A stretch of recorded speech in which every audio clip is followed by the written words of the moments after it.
So talking about currency speculation and fraud, of course, we're talking about cryptocurrencies.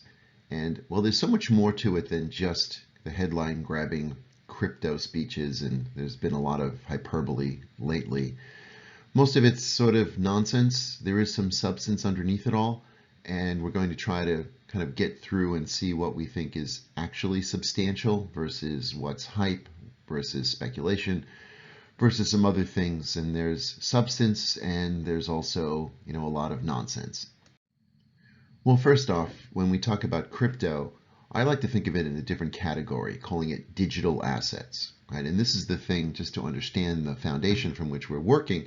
You have cryptocurrency, Bitcoin, Ether, other things like Solana that are used for exchanges, and there's an exchange for evaluation for those things in and of themselves. It's a bit of a misnomer to call them currencies, and we'll talk about that in a little bit.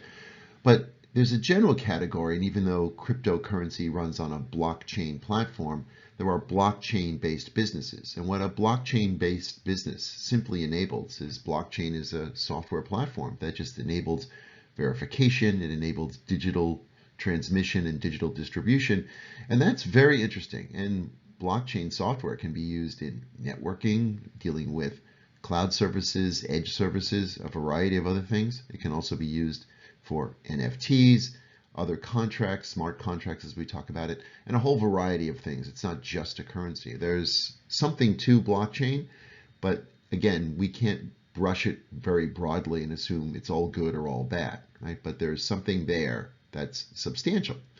Now, when we talk about NFTs, once again, it's a category, a non-fungible token, but it's a category that includes, some dancing gorilla, but it also includes the ability to have IP digitized, verified, and tracked. And that's very interesting, right? So whether it's a patent, whether it's an application, whether it's even a home mortgage, all those can be memorialized as NFTs, which can make the whole process much more efficient and effective and enable the transmission much more efficient and verifiable. And there's clearly a value add to that process. Although what's been taken over is the creation of a digital file that maybe some artist wants to distribute, some collector wants to collect, and there's some value there. Whether that's sustainable or not, I think that's a sideshow and not really the important thing. And of course, the other problem with value to these NFTs, as we've seen in the OpenSea platform, is by OpenSea's own admission, maybe 70% of all NFTs traded currently on their platform are fraudulent. That's a problem. And that gets back to our whole issue of, well, when you start digitizing things, you also expose it to fraud. You also expose it to, obviously, we're seeing cybercrime and we're seeing other things. So there's a lot more that needs to be resolved before we can have the stability and confidence necessary to call something an asset, right?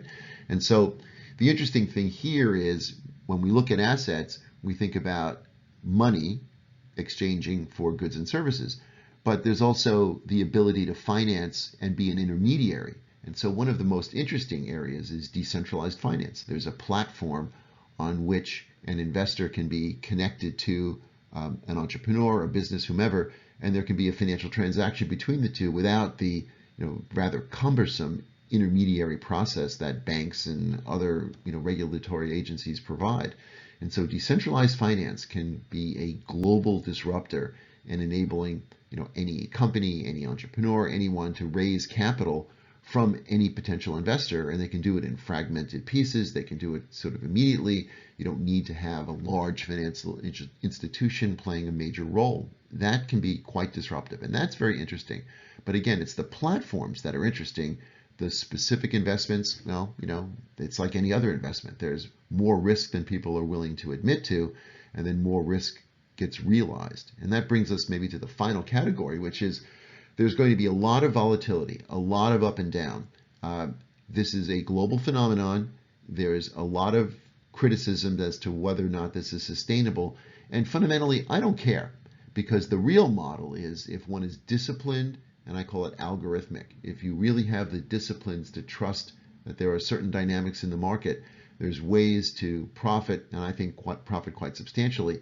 as assets go up and down in value. And these digital assets are verifiable in terms of pricing, verifiable in terms of demand and market dynamics. Those are trade signals. And that is perhaps the most interesting dimension. If you synthesize it all down, there may be singular events that are valuable, single events that are too risky and maybe ultimately worthless, but they all have to exchange and they all trade. And that's a very interesting dimension to this opportunity.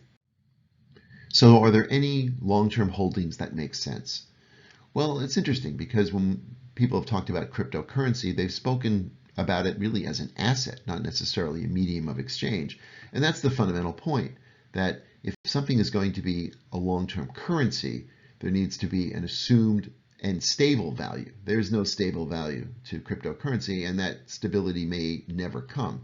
Now, it could be an asset, but remember, cryptocurrency was initially thought of, and Bitcoin was the pioneer here, in the 2008 financial crisis, when it was believed that central banks were printing so much money. Essentially, we were going to have the Weimar Republic from the 1920s, and $1 is now going to be worth $1 trillion, right? So there would be no value left.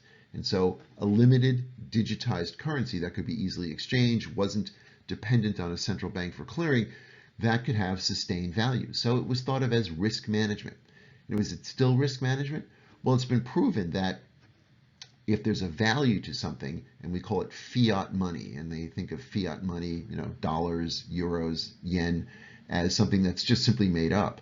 Well, everything's simply made up if you really think about it, because nothing has a value unless somebody thinks it has a value and there's an exchange. It's supply and demand. And so the one thing about fiat money is there's a central bank that is a buyer. And so it can never go to zero. We can't have kind of the Weimar Republic again, because we learned that lesson, and now we have integrated systems among central banks that have a floor to value. So there's a built-in demand, as it were, for the given supply of currency. And we've seen the Fed. Why is the Fed in the market buying tens of billions of dollars worth of assets? Well, they're doing that because they are creating that demand, and they will always create that demand. And you can argue that that's debasing a currency, but if the value is based on supply and demand, that argument doesn't hold up. Right? So the need for a cryptocurrency to manage risk becomes less and less valid. Right? And so when we think about finance in general, though, a digital asset, this makes sense. We talked about decentralized finance. But again, the other thing to realize is we have digital assets today. A wire transfer is done digitally. Transferring assets, the records are done digitally, right? It's through a regulatory intermediary, and it's through a legal process that can be slow and there can be a lot of friction to it. But digitization exists today, making it more efficient. That can be a real positive, as we talked about, but it also means outside of a regulatory body, and that can mean greater risk, and it will mean greater risk. And so there will be much more volatility. And so when you have a crypto asset like Bitcoin and Ether, when you have decentralized assets, when you have NFTs that are all outside of a regulatory body, there'll be more volatility because there'll just be thinner supply, thinner demand, prices change more dramatically. And so that's when we get at, well, people are saying, well, Bitcoin is an essential institutional holding. And well, it has taken a lot of attention, because something that was worth just a few dollars 10 years ago, and that's now worth tens of thousands of dollars, well, that gets institutional investors' attention. And so now they're saying, well, maybe this is an essential holding. Maybe my wealth management business needs to have some of these holdings and distribute it among my clients for risk management as well, right? So if there's any kind of debasement, and gold is viewed historically in that way, and now perhaps Bitcoin can be viewed in that way. Maybe not. I mean, is there a built-in demand for Bitcoin, for example? As I say, is it just worthless zeros and ones? Well, there has to be demand. And if it's a currency, there has to be a central bank behind it. And there's no central bank behind this right now. So there's significant risk to this. And I don't think it's appropriate for risk management. I do think digitization of assets and distribution is a valid opportunity, but there's a lot more volatility. Some of this will be worthless because eventually there will not be a demand. The supply continues to be pumped out. You can digitize anything, you can create anything. So you're creating NFTs, you're creating tokens, you're creating a lot of assets, but if there's no substance behind it, if it's just zeros and ones, but there isn't a share in a company, there isn't a real investment that's behind it, we've got a problem. And I think what we have is volatility and difficult to predict long-term value of many of these assets. So we've gotten a lot of attention calling traditional finance a bunch of sociopaths, basically enemies of the state. And we talked about, this is hyperbole and it gets a lot of attention. It's nonsense. And to think that traditional thinking in finance is somehow, so anachronistic that you become a sociopath, well, that makes good headlines, but underneath it all, it's just silliness, right? And that, you are an enemy to kind of the crypto path. Well, we can all coexist, right? But the thing is that there's evolution going on. So it's not disruptive. It's not, fiat money no longer exists. Only digital money will exist. That of course is also nonsense. If you look at all into this, you see that, well, money is digitized anyway. It's whether or not it goes through a central bank. And we talked about the supply and demand dynamics, right? So to say that, this is a clear distinction, again, that is not reflective of reality. So there'll be lots of volatility, lots of speculation. I mean, it's hard for people to see something where you could have made, 1,000 times your money over the course of a couple of years be ignored by a lot of people who want to make quick money. Well, welcome to the world of P.T. Barnum. That's always been the case. It always will be the case. Today, it happens to be with these assets. These assets are distributed more broadly. So we're seeing a lot more attention to that speculation, a lot more volatility, right? So what we have is dynamics of supply and demand, dynamics of a market that's still evolving, but clearly it's evolving. It's not a discontinuity. It's not a disruption that's going to change things forever. It's going to add, and it adds in a positive way and it adds in a negative way. And we're trying to make the distinction between the two. So when it comes down to how to think about this, the thing that I believe is be an arms dealer, meaning I don't care who's winning the war. I don't care who's fighting the war. Everyone needs to buy my bullets. And in this case, the way we think about it is something sustainable or worthless? Who wins, or what NFTs, what decentralized platform, what cryptocurrency? I don't care. And the reason I don't care is I know there'll be volatility. I know there are things that may be sustainable. There are things that may be worthless. And all of that's going to happen. I'm not going to try to predict it. But I do know that at the end of it all, it is supply and demand. It's very clear market signals. Whatever hype, whatever bold speeches, whatever somebody wants to preach about the world changing, it's supply and demand determining price. That's what's happening. And so the way to play this profitably is to be the person in the middle, buying and selling with discipline. It takes discipline, and that discipline can only come through algorithms. And those algorithms get developed with sophisticated computer science, quite honestly.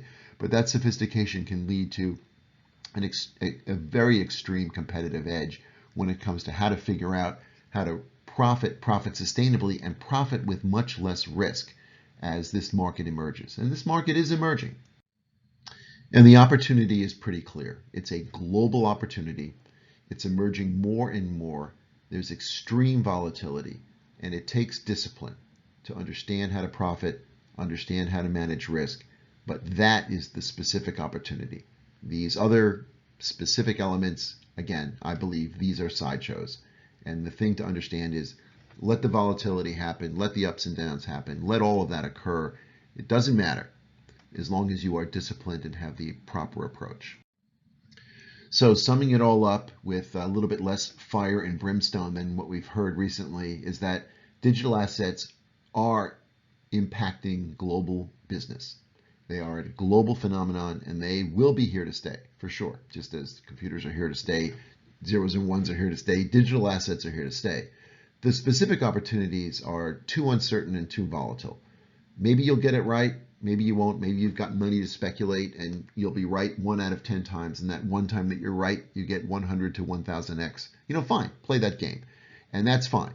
That's not what's interesting to me. What's interesting to me is a sustainable business, so long-term competitive sustainability. And to me, that is only possible through disciplined, and I call it, algorithmic investing, which will take advantage of the volatility, take advantage of the global nature, take advantage of increasing liquidity, and then profit in either direction. And that to me is the fundamental benefit and the fundamental strategy in how to approach digital assets.